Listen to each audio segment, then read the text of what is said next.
নমস্কার, আপনারা দেখছেন ওঙ্কার বাংলা, সঙ্গে রয়েছে দেবাঞ্জলি। নজর রাখবো এই মুহূর্তের বিশেষ কিছু খবরের দিকে। রবিবাসরীয় বিকেলেই আসন্ন বিধানসভা নির্বাচনের নির্ঘণ্ট ঘোষণা করবে কমিশন। পশ্চিমবঙ্গ সহ 5টি রাজ্যের বিধানসভা নির্বাচনের দিনক্ষণ ঘোষণা করা হবে। বিকেল 4টায় সাংবাদিক বৈঠক ডাকা হয়েছে, সেখানেই ভোটের দিনক্ষণ জানিয়ে দেওয়া হবে। দিল্লির বিজ্ঞান ভবনের সাংবাদিক বৈঠকে থাকবে মুখ্য নির্বাচন কমিশনার জ্ঞানেশ কুমারের নেতৃত্বাধীন ফুল বেঞ্চ। রাজ্যের মুখ্য নির্বাচনী আধিকারিকের সূত্রে খবর, আগের চেয়ে এবার ভোটের দফা কমতে পারে। 2021 সালের বিধানসভা নির্বাচন হয়েছিল 8 দফায়, এবার সর্বোচ্চ 2 বা 3 দফায় ভোট হওয়ার সম্ভাবনা রয়েছে। কমিশন সূত্রে খবর, কম দফায় ভোট হলেও পশ্চিমবঙ্গে রাজনৈতিক হিংসার কথা মাথায় রেখে বিপুল সংখ্যক কেন্দ্রীয় বাহিনী এবং পর্যবেক্ষক নিয়োগ করা হবে। পশ্চিমবঙ্গ ছাড়াও আসাম, তামিলনাড়ু, কেরল এবং কেন্দ্রশাসিত অঞ্চল পুদুচেরিতে ভোটের নির্ঘণ্ট রবিবার ঘোষণা করবে কমিশন।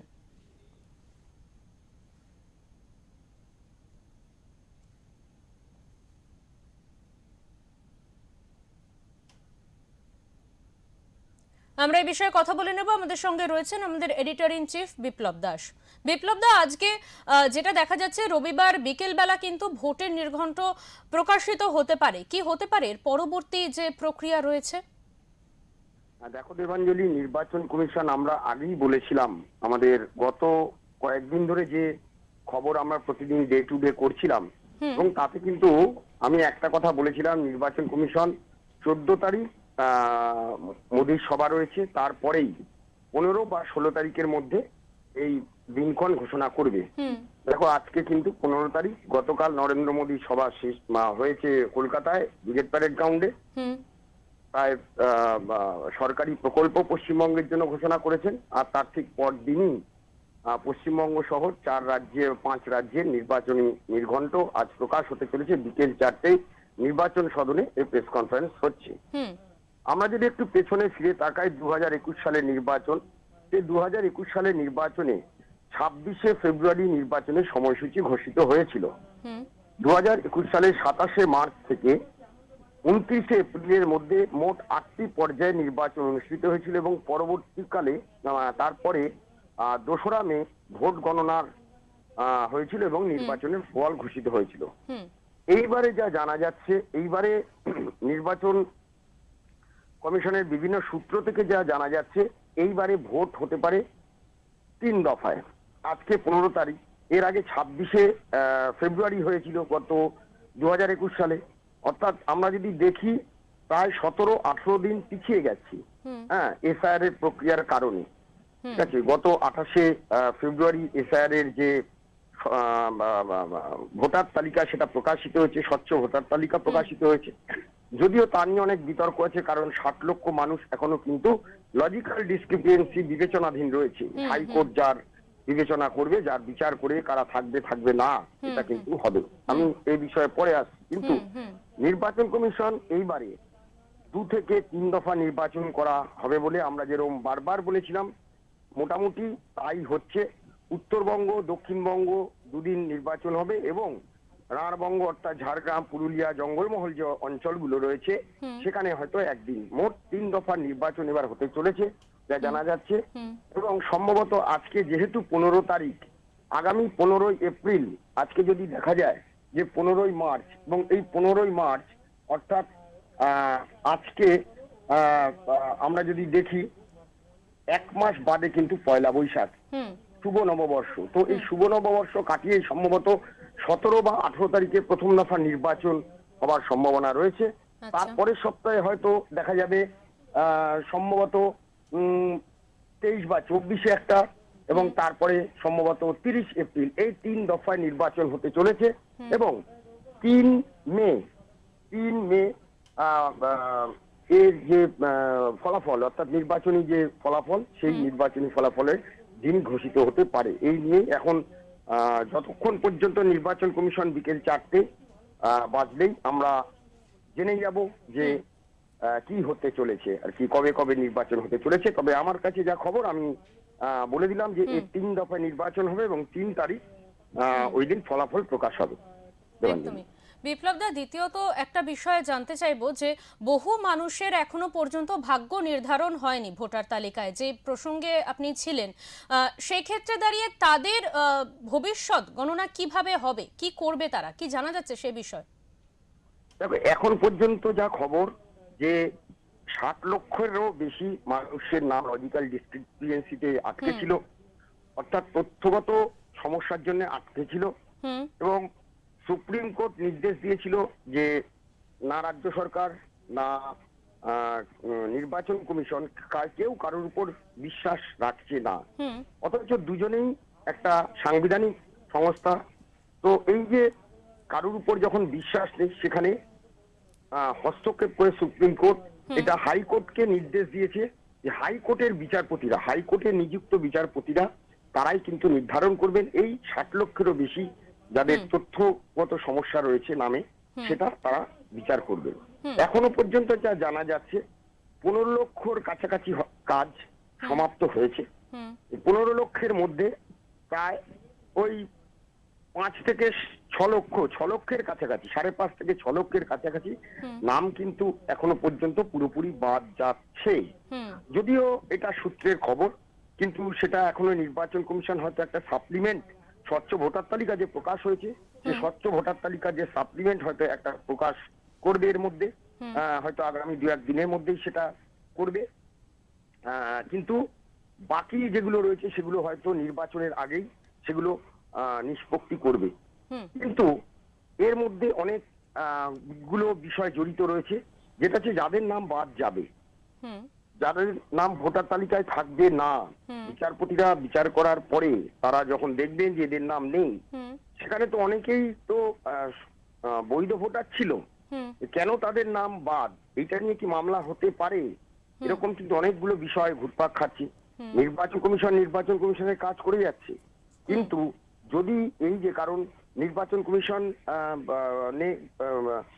তাদের যে কাজটা করে যাচ্ছে, সেখানে কিন্তু এই যাদের নাম বাদ যাবে তাদের জন্য আবার একটা অ্যাপিল করার সুযোগ দেবে সুপ্রিম কোর্ট, ঠিক আছে?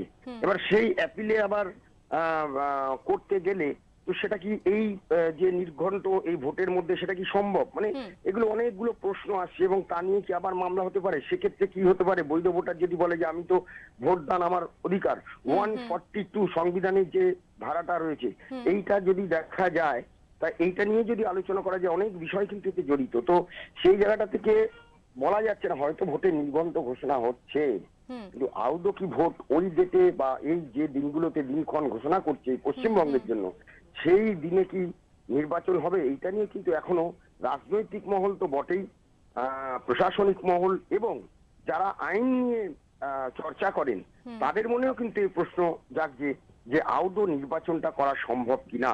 হুম একদমই বিপ্লবদা। তৃতীয়ত যে একটা প্রসঙ্গ থেকে যাচ্ছে, যে প্রথম থেকেই কিন্তু নির্বাচন কমিশন বলেছিল যে নির্বাচন প্রক্রিয়া সম্পূর্ণভাবে সুষ্ঠুভাবে এবং শান্তিপূর্ণভাবে করার জন্য তারা বদ্ধপরিকর। সেক্ষেত্রে দাঁড়িয়ে নির্বাচন কমিশন ঠিক কি কি পদক্ষেপ নিতে পারে বলে মনে হচ্ছে? কমিশন পদক্ষেপ যদি বলো, 2011 সালের যে নির্বাচন হয়েছিল, যেটা বামফ্রন্ট সরকার পরিবর্তন হয়ে তৃণমূল সরকার এসেছিল, তখন কেন্দ্রে ছিল বিজেপি সরকার, অর্থাৎ ইউপিএস 2। তখন কিন্তু যে নির্বাচনটা করা হয়েছিল, সেই নির্বাচনটাই বোধহয় পশ্চিমবঙ্গের শেষ নির্বাচন।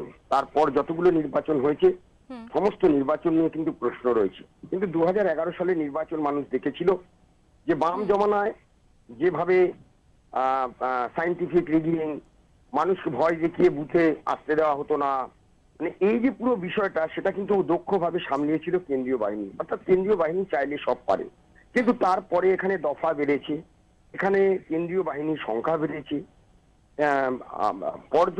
পর্যবেক্ষকদের সংখ্যা বেড়েছে, বিভিন্ন পর্যবেক্ষকদের সংখ্যা বেড়েছে, কিন্তু স্বচ্ছ ভোট নিয়ে কিন্তু প্রশ্নচিহ্ন দেখা দিয়েছে। রক্তপাতের নির্বাচন হয়নি। ফলে এইবারে কিন্তু পশ্চিমবঙ্গে নির্বাচন করাটা, এবং এই যে হয়নি এতদিন নির্বাচন, এটা কিন্তু আলটিমেটলি নির্বাচন যদি সুস্থভাবে বা অবাধ শান্তিপূর্ণ নির্বাচন না করা হয়, সেটা কিন্তু নির্বাচন কমিশনের ঘাড়েই দোষটা চাপে। এইবার নির্বাচন কমিশন কিন্তু অনেক আগে থেকেই তারা কিন্তু এই বিষয়গুলোকে মানে গত 2011 সালের পর থেকে যে যে নির্বাচনগুলো হয়েছে, হ্যাঁ, সমস্ত নির্বাচনের তথ্য পরিসংখ্যান খতিয়ে দেখেছে, কোথায় গন্ডগোল হয়েছে, কি না হয়েছে, কোন কোন বুথগুলো স্পর্শকাতর, কোথায় কোথায় কি সমস্যা রয়েছে, নানান রকম রিসার্চ তারা করেছে, সমস্ত তথ্য তারা নিয়ে কিন্তু তারা এবার ঘুঁটিটা সাজাচ্ছে। ইতিমধ্যেই কিন্তু ভোট ঘোষণার এতদিন আগে প্রায় 470 কোম্পানি কিন্তু কেন্দ্রীয় বাহিনী ইতিমধ্যে মোতায়েন হয়ে গেছে এই বঙ্গে। এবার ভোট ঘোষণার পরে কিন্তু আরো বাহিনী আসবে এবং এই যে 3 দফায় নির্বাচন হবে এবং তার মধ্যে সুব্রত গুপ্ত, যিনি স্পেশাল অবজারভার ছিলেন এসআইআর, তিনি দক্ষ হাতে কিন্তু এসআইআরটাকে সামলেছেন, এসআইআর করেছেন, ফলে তাকে কিন্তু এই ভোট পরিচালনার দায়িত্বে, হ্যাঁ, কিন্তু পর্যবেক্ষক হিসেবে অলরেডি নির্বাচন কমিশন নিযুক্ত করেছে এবং 294টি কেন্দ্রে সেখানেও কিন্তু আলাদা আলাদা, প্রতি বিধানসভায় আলাদা আলাদা পর্যবেক্ষক থাকবে এবং তাদের সঙ্গে আরো নানান রকম হিসেব নেওয়ার জন্য বা অন্যান্য সমস্ত পর্যবেক্ষক কিন্তু থাকবে। এবারে নির্বাচনটা কিন্তু খুব কঠিন নির্বাচন কমিশনের কাছে, কারণ নির্বাচন কমিশন গত 9 এবং 10 মার্চ যখন ফুল টিম তারা এসেছিল, তারা এই রাজ্যের সমস্ত দলের সঙ্গে মিটিং করেছিল, 14টা স্বীকৃত দলের সঙ্গে। তৃণমূল কংগ্রেস বাদে সকলের একটাই দাবি ছিল যে দফা কমাতে হবে, 1 থেকে 2 দফায় ভোট করাতে হবে এবং অবাধ শান্তিপূর্ণ নির্বাচন করাতে হবে এবং সেটা বদ্ধপরিকর হতে হবে, নির্বাচন কমিশনকে এটা করতে হবে। তারপরে নির্বাচন কমিশন এ রাজ্যের যতগুলো এজেন্সি আছে, কেন্দ্র এবং রাজ্যের 24টি এজেন্সি, তাদের সঙ্গে মিটিং করে এবং তাদের প্রত্যেককে ধমক দিয়ে যে কোনো রকম বদান্যতা বরদাস্ত করা হবে না, কোন রকম বেচাল দেখলেই কিন্তু ব্যবস্থা নেওয়া হবে বলে দেওয়া হয়েছে পরিষ্কার। এবং সেই সঙ্গে পরের দিন কিন্তু জেলা শাসক, পুলিশ সুপার, স্বরাষ্ট্র সচিব সকলকে নিয়ে যে মিটিংটা হয়েছে, সেই মিটিং এ যা জানা যাচ্ছে সেখানে কিন্তু পরিষ্কার বলে দেওয়া হয়েছে সংবিধান মেনে কাজ করতে হবে, নির্বাচন কমিশনের যে বিধি সেই বিধি মেনে কাজ করতে হবে, বেচাল দেখলে ব্যবস্থা নেওয়া হবে এবং এ কথাও বলে দেওয়া হয়েছে নির্বাচন কমিশন শুধু 1.5 মাসের জন্য নয়, যদি দেখা যায় যে বারবার বলা হয় নির্বাচন কমিশন তো 1.5 মাস, তারপরে তো আবার রাজ্য সরকারের আন্ডারে চলে যাবে, এবার পরিষ্কার ভাবে সেটা বলে দেওয়া হয়েছে না। তো সেই ক্ষেত্রে কিন্তু এবারে নির্বাচন এবং সমস্ত পুলিশ এবং প্রশাসনিক আধিকারিকরা প্রত্যেকে কিন্তু একমত হয়েছেন, প্রত্যেকে কথা দিয়েছেন যে না, এবার এই রাজ্যের যে ভাবমূর্তি, অর্থাৎ এই রক্তপাতহীন অবাধ শান্তিপূর্ণ নির্বাচন এবার হবে পশ্চিমবঙ্গে। তো সেই জায়গা থেকে আশা করা যাচ্ছে যে নির্বাচন কমিশন কিন্তু এবার একটা অন্য রকম নির্বাচন করাতে চলেছে এই পশ্চিমবঙ্গে। একদমই। অনেক ধন্যবাদ বিপ্লব দা।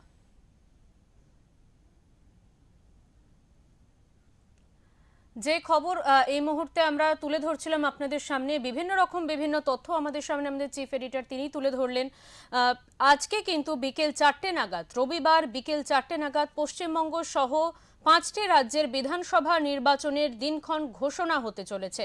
বিকেল 4টের সময় সাংবাদিক বৈঠক ডাকা হয়েছে, সেখানে কিন্তু ভোটের দিনক্ষণ কি হবে সেই বিষয়ে জানানো হবে। দিল্লির বিজ্ঞান ভবনে সাংবাদিক বৈঠকে থাকবেন মুখ্য নির্বাচন কমিশনার জ্ঞানেশ কুমারের নেতৃত্বাধীন ফুল বেঞ্চ।